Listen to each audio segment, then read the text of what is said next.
دیکھیں آج کے سیمینار میں تمام طبقہ فکر کے لوگ تھے. وکلا برادری جو پڑھا لکھا طبقہ ہے پاکستان کا، جو ہر سال الیکشن کراتے ہیں اپنے اندر، ایک جمہوری انداز انہوں نے اپنایا ہوا ہے شروع سے. آج ان کی جو ہے اسلام آباد ہائی کورٹ بار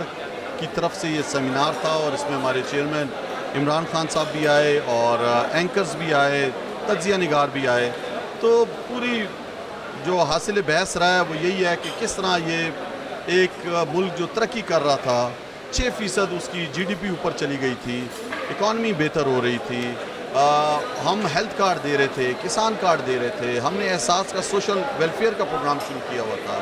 کامیاب جوان پروگرام شروع کیا ہوا تھا، نوجوانوں کو قرضے دے رہے تھے، پاکستان کی تاریخ کا سب سے زیادہ ٹیکس اکٹھا کر دیا تھا. ہم نے آپ کے سامنے دیکھا کہ سب سے زیادہ ریمیڈنس ہمارے دور میں آئے، ایکسپورٹ ہم نے بڑھائی، ہم نے جو ہے وہ زرعی ملک ہے، 4.4% کی شرح سے زراعت کو امپروو اپنا کیا. اب ہر سیکٹر میں کامیابی حاصل کر رہے تھے، خودداری کی طرف جا رہے تھے، آزاد خارجہ پالیسی کی طرف جا رہے تھے، ان ملکوں سے خریداری کر رہے تھے جو سستا دے رہا تھا. لیکن بعض ممالک جو رجیم چینج ہوئی، جس طرح امریکہ سے مراسلہ ہمارے امبیسڈر نے بھیجا، جو زبان استعمال ہوئی 22 کروڑ لوگوں کی، میں سمجھتا ہوں توہین تھی. میں نے تو خود مراسلہ پڑھا ہوا ہے،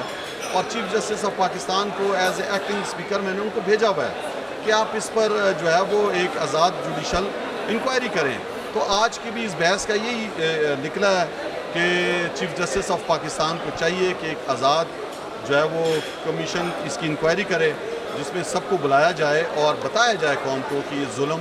اور یہ کیوں ہوا ہے اس قوم کے ساتھ. بہت شکریہ.